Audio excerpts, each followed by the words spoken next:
Nesta edição do Trabalho Legal, você vai ver. Haitianos que vivem no Paraná recebem ajuda para a formação profissional.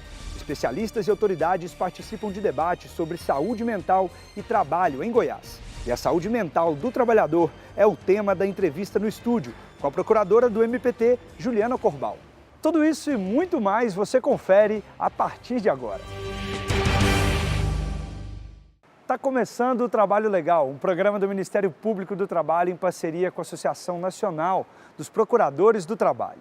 O projeto do MPT, em parceria com a Universidade Federal do Paraná, abre as portas para a formação profissional de imigrantes haitianos. Daniel Felice chegou ao Brasil no fim de 2013.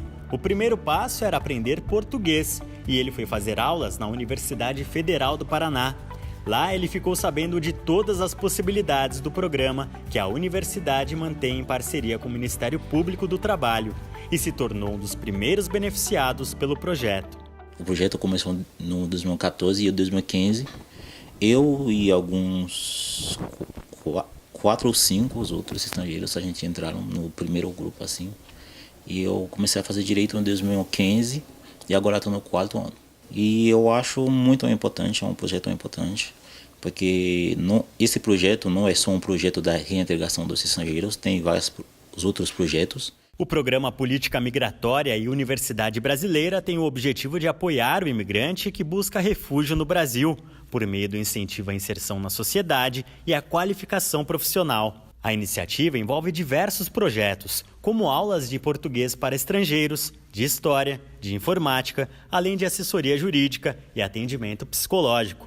Também são oferecidas bolsas de estudo para os imigrantes que entram na universidade. Esse programa e o Ministério Público do Trabalho ajuda no fornecimento de algumas bolsas de estudo para que a pessoa que conseguiu essa estreitíssima porta de acesso à nossa universidade, que são apenas 50 estudantes no universo de 50 mil, para que pelo menos esses 50 estudantes consigam chegar ao fim dos cursos e poder se integrar de acordo com suas aspirações no nosso mercado de trabalho. A parceria entre o programa Política Migratória Universidade Brasileira e o Ministério Público do Trabalho, ela já vem acontecendo há 4 anos. Ela nasceu de um acordo formal celebrado entre as duas entidades e é através desse convênio que o Ministério Público Federal faz repasses de alguns recursos decorrentes de multas, de CATs, e dentro da universidade esses recursos são integralmente passados para os migrantes refugiados, né, em forma de bolsa de estudos para aqueles que estudam cursos de graduação na UFPR. Não tem como fazer mudança sem a educação mesmo. Para o Daniel, aprender português é fundamental para o desenvolvimento dos estrangeiros. A integração dos qualquer imigrante, qualquer estrangeiro no país, e a língua faz parte. Por exemplo, tem imigrantes que estão aqui especificamente para trabalhar. Tem outros que para estudar e outras coisas, mas qualquer coisa que você vai fazer no país estrangeiro, a língua é muito importante. Para conseguir um trabalho que você gosta, uma coisa que você gosta, para conseguir um bom trabalho tem que falar a língua pelo menos. O Haiti é o país mais pobre da América Latina e essa condição se deve muito aos problemas políticos enfrentados pelo país ao longo da história. Auxiliar aqui os migrantes que já vêm em situação de dificuldade, seja pelo idioma, seja pela cultura diferente, seja pela situação de necessidade econômica que faz com que a pessoa tenha que migrar, enfrenta já aqui no nosso país. Então, esse grupo de pessoas precisa de um apoio especial para se inserir o mais suavemente na nossa comunidade e assim poder trocar mais, poder oferecer mais. Porque cada pessoa humana tem um conjunto de habilidades que pode sim contribuir para o enriquecimento geral do nosso país. Apesar das dificuldades, Daniel sonha em levar o que aprendeu aqui de volta para casa. Eu sempre quis sair e estudar fora. E estudar fora e voltar, porque a reconstrução que a gente está pensando tem que ser pela juventude. Nós jovens, o futuro depende, né? Porque eu estou estudando e talvez não só vou fazer graduação aqui, um mestrado e tal, mas com a ideia de estudar e voltar para ajudar o país no que eu posso. Cada um tem... Aí eu não preciso ser presidente, senador para ajudar, porque E a mudança depende de cada cidadão. Não depende dos governadores, tal, mas é um trabalho de cada um.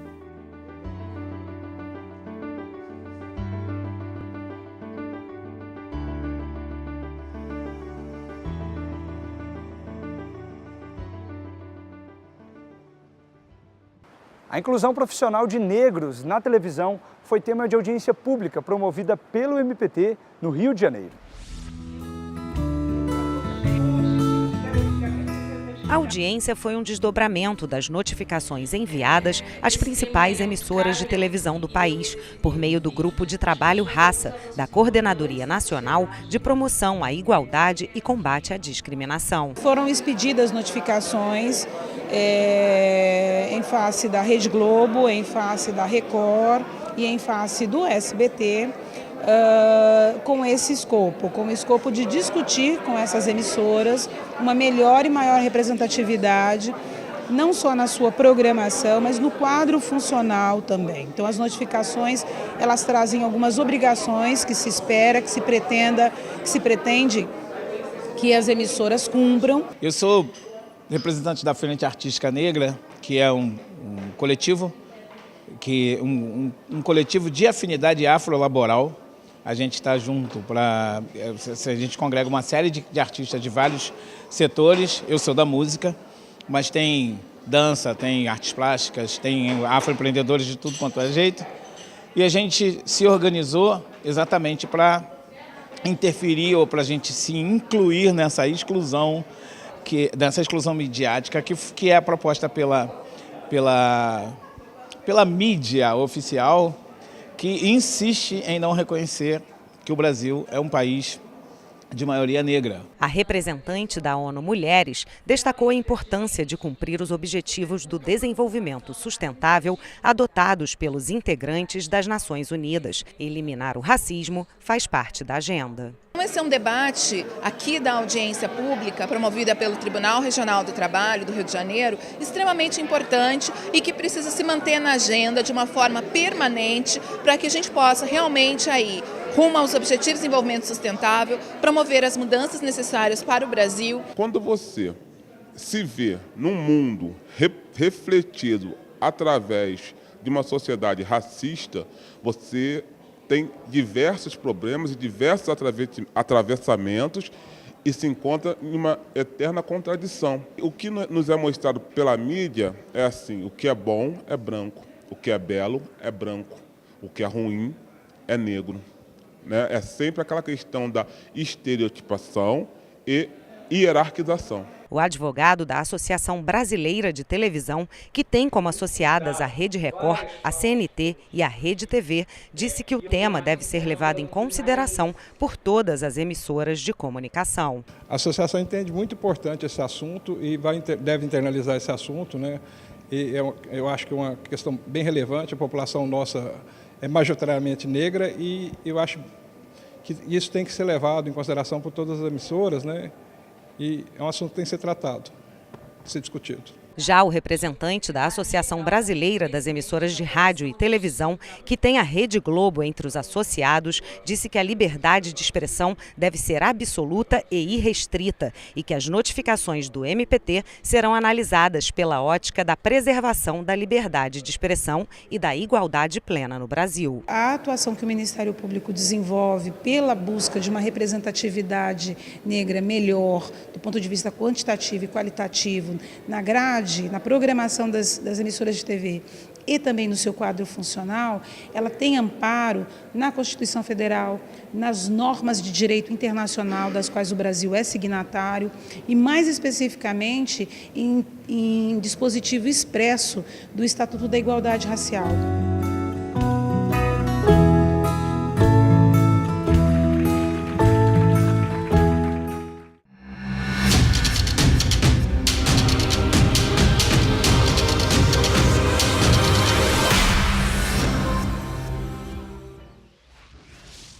O agrotóxico é um mal necessário para a agricultura brasileira? Pesquisas realizadas na última década comprovaram que não há vínculo estatístico entre produtividade e uso de agrotóxicos. A própria FAO já publicou artigo nesse sentido, né, desmistificando o mito de que só poderia produzir alimentos com agrotóxicos. Hoje nós temos diversas experiências de agricultores, tanto em nível local, em pequena escala, como em nível mais amplo, em grande escala, que comprovam a possibilidade real de produção de alimentos sem agrotóxicos. Portanto, isso é um mito. Depois do intervalo, você vai ver uma entrevista sobre saúde mental dos trabalhadores. Voltamos em 1 minuto.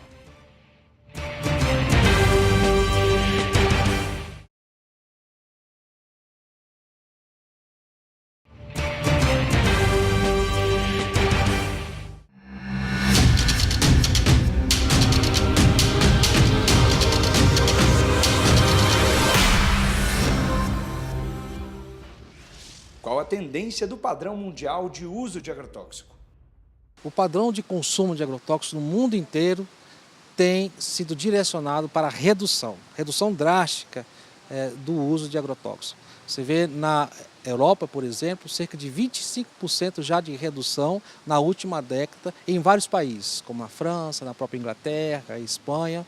Então, nós vemos também nos Estados Unidos e em alguns outros países da África do Sul também essa tendência de redução do uso de agrotóxicos. Alguns países, inclusive, já têm leis, né, que estabelecem um período para extinção, ou seja, zero de uso de agrotóxicos em alguns grupos de alimentos, como é o caso da Dinamarca, especialmente na produção de frutas, verduras e legumes, que são alimentos essenciais, né, para a nossa nutrição, né?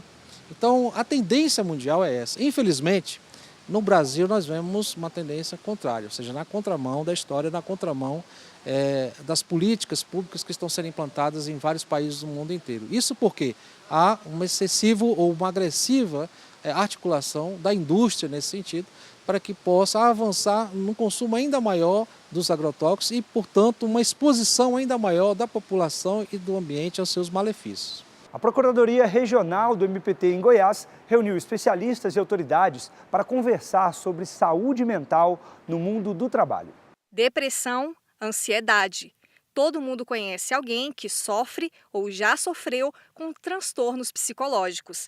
Apesar da frequência com que convivemos com esses problemas, hoje eles ainda são alvo de preconceito e desinformação. Tive a oportunidade de ver uma pessoa chorar por não saber explicar aquele momento de angústia e que, na verdade, era diagnóstico sério. Foi triste, porque ninguém sabia exatamente como tratar desse transtorno. Especialistas afirmam que os transtornos mentais podem ser agravados pelo ambiente de trabalho.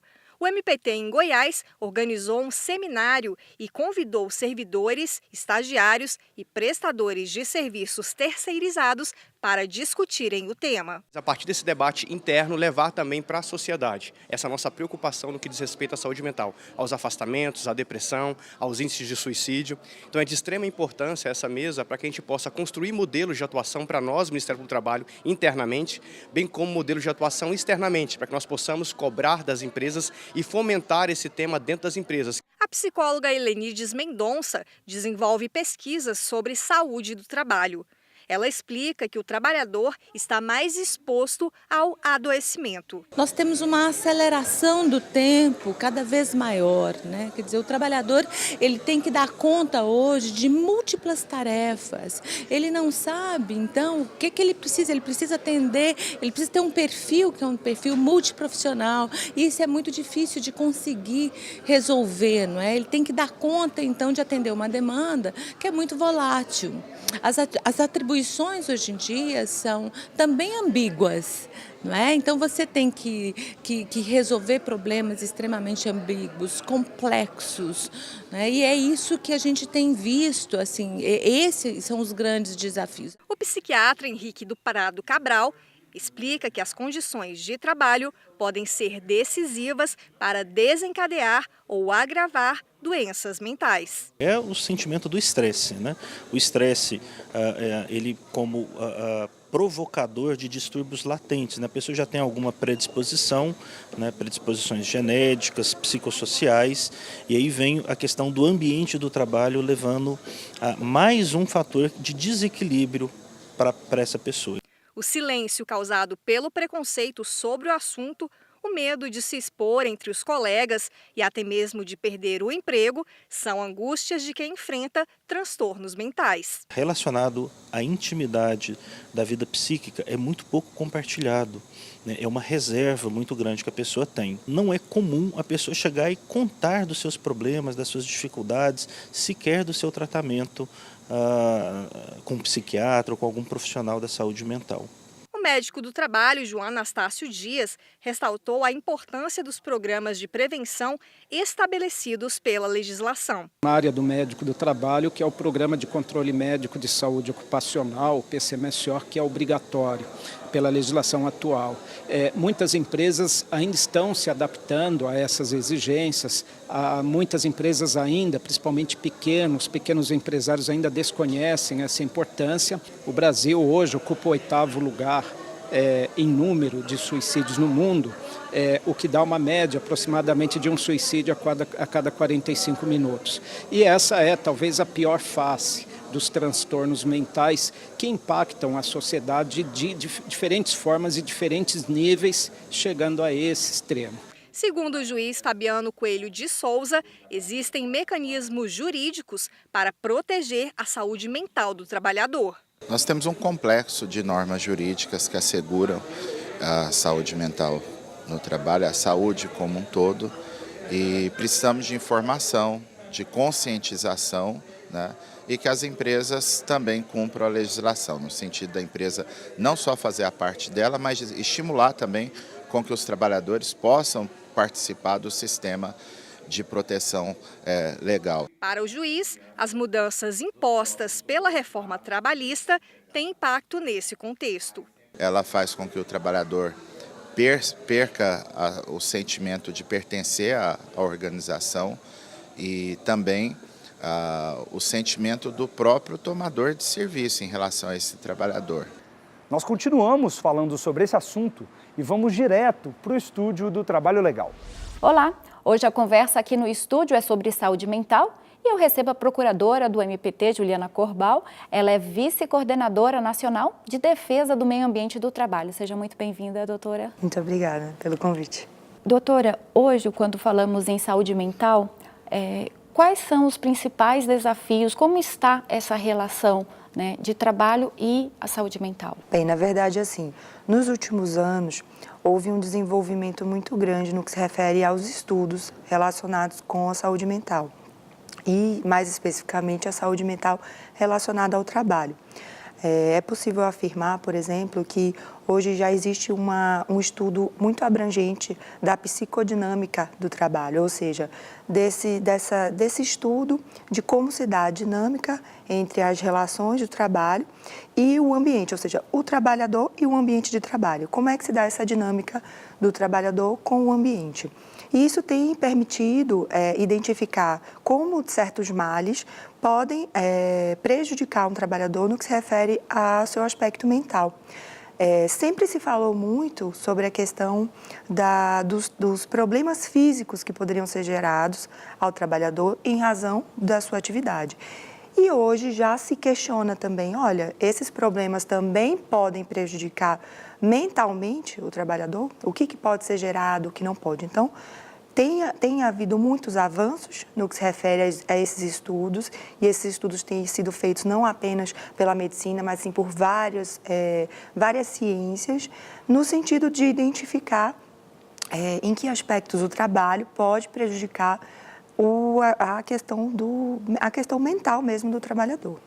Perfeito, doutora. E quando a gente olha para esses estudos, quais são os principais fatores que levam ao adoecimento desse trabalhador, né? E uma vez identificados esses fatores, que medidas que as empresas podem ter em relação a uma medida preventiva em relação a esse adoecimento?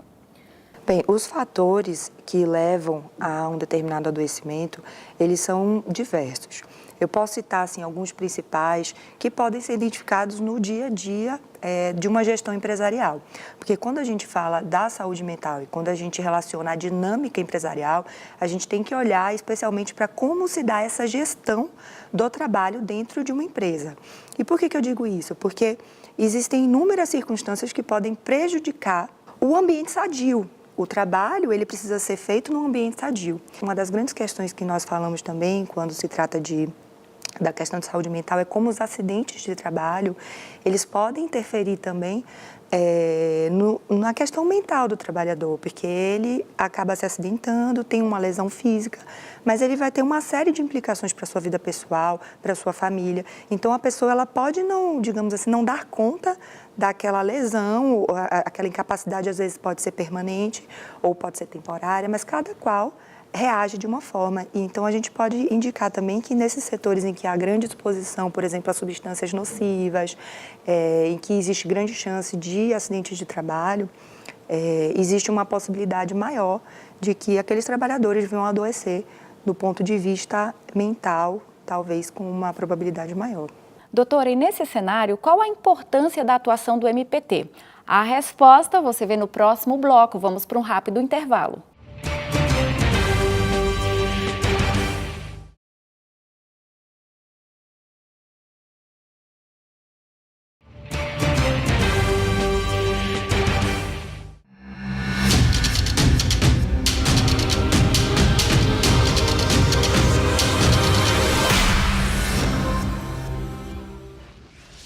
O padrão de crescimento populacional brasileiro impõe a necessidade de maior uso de agrotóxicos na produção de alimentos?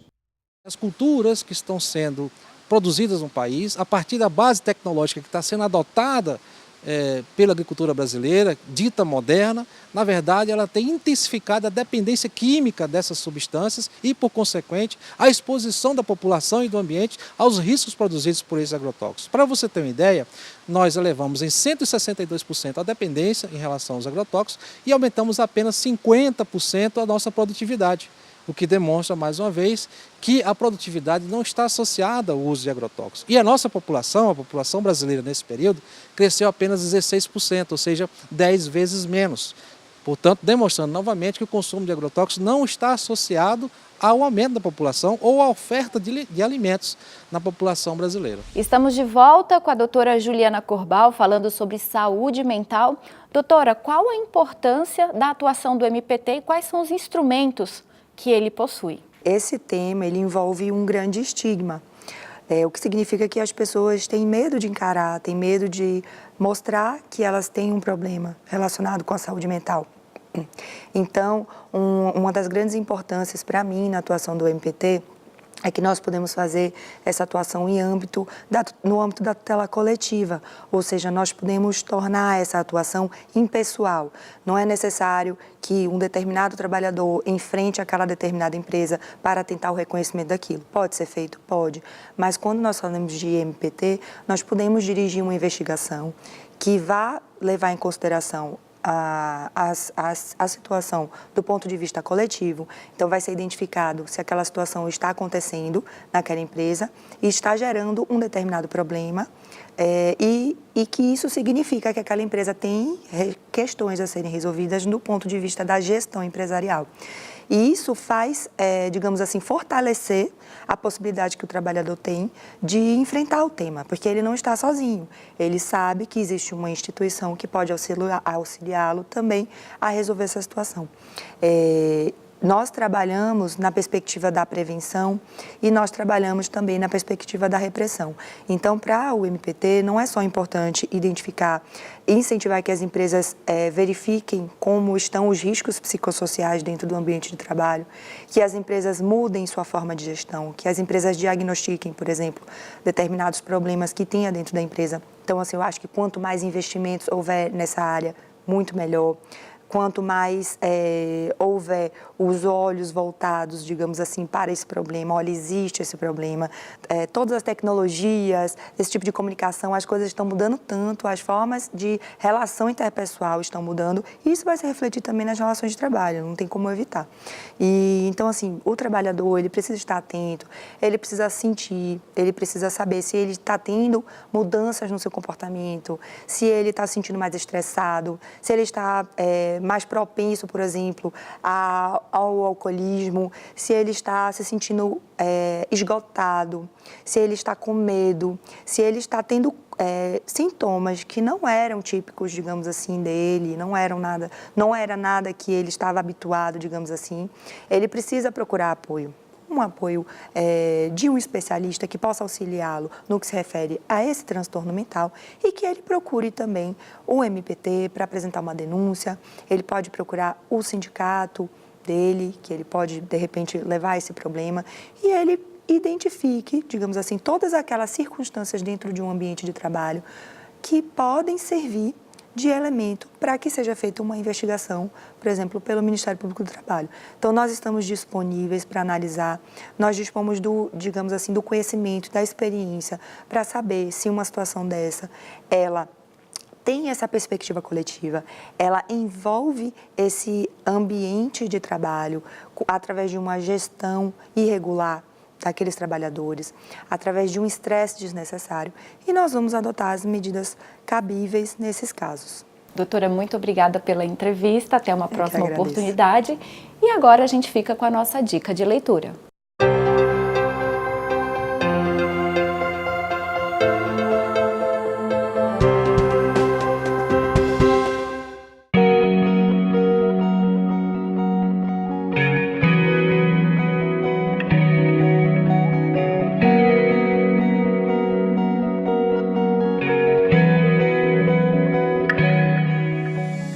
Bem, eu posso dizer que o livro Pessoas com Deficiência, o Direito Concurso Público, ao longo do tempo, passou a ser uma referência para as pessoas com deficiência que desejam ou que desejavam prestar um concurso público no âmbito da administração pública e também no âmbito da administração pública indireta, que tratam das empresas públicas e de sociedade de economia mista. O que me dá muita satisfação é que as teses nele defendidas, algumas bastante radicais a favor da pessoa com deficiência ou do candidato com deficiência, vêm sendo validadas pelos tribunais.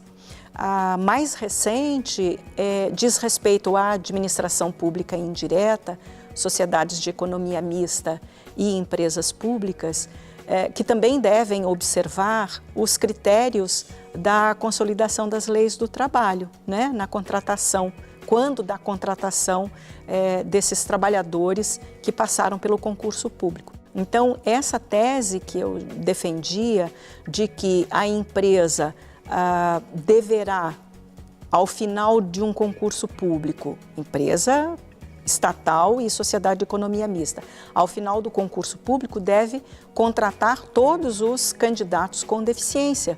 Ora, e por quê? Essas empresas precisam cumprir a reserva de postos de trabalho tratada na Lei 8.213. Né? Então, essa tese passou a vigorar no âmbito do Tribunal de Contas da União, o que me deu bastante satisfação.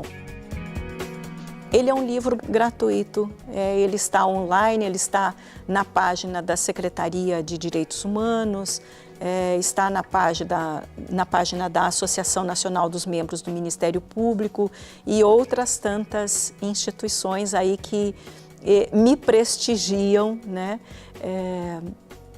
com a leitura e a divulgação do livro. É porque eu faço uma abordagem sobre a acessibilidade nos próprios concursos públicos, né? Então, é um direito do candidato com deficiência ter todas as condições acessíveis para um concurso público e o dever do administrador público que faz o concurso público proporcionar ao candidato com deficiência não importa a natureza da sua deficiência.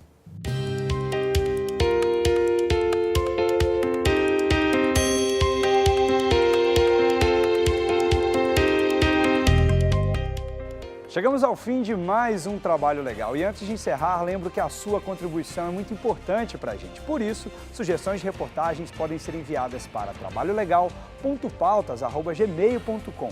Agora, para ficar por dentro das ações do Ministério Público do Trabalho, basta acessar o portal www.mpt.mp.br e também as nossas redes sociais. Obrigado pela audiência e nos vemos na semana que vem. Tchau!